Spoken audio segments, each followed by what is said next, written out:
So Michael Carrick has been named as the new interim manager of Manchester United. Carrick was appointed over Ole Gunnar Solskjaer, whom both of them actually worked together. Both were actually teammates at Manchester United when Carrick joined from Tottenham Hotspur in 2006.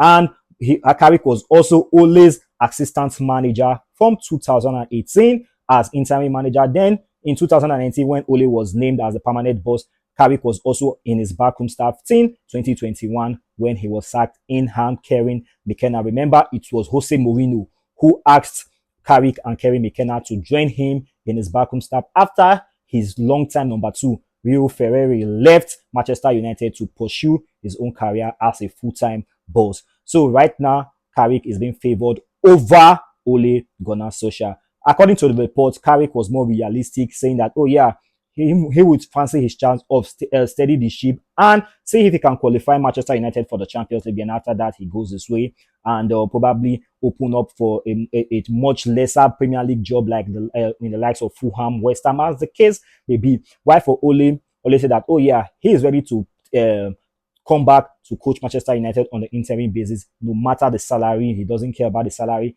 But if he can qualify Manchester United for the Champions League, he will like a huge bonus and also see if he can be named as the new permanent manager. And I think that didn't go well with the hierarchy, especially Jason Whitcock, who is the director of football. And ultimately, Carrick was named as the new boss of Manchester United on an interim basis. He would be joined. His backroom staff would include Steve Holland, who was the former assistant manager at Chelsea from 2009, and he worked at Chelsea for a very long time. He worked under Roberto Di Matteo. He worked under Andres Villas-Boas, also under Mourinho, and he was caretaker manager of Chelsea for a few games before he became assistant manager of England under Gareth Southgate, and also Jonathan Woodgate, who coached Middlesbrough and Bournemouth before. Then his former teammates Johnny Evans and Travis Binio. Travis Binio was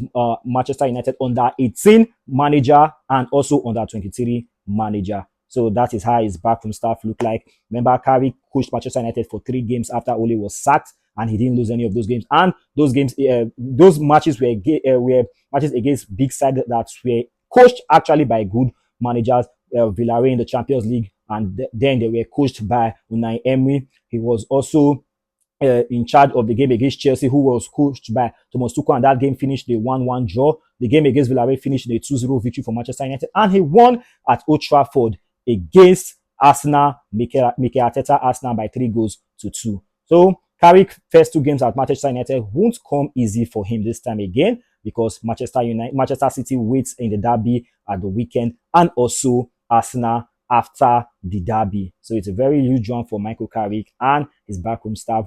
Will Michael Carrick be able to steady the ship this time around and probably qualify Manchester United for the Champions League? I don't know, but with his record at Middlesbrough, he did a little. Should I say he did very well there.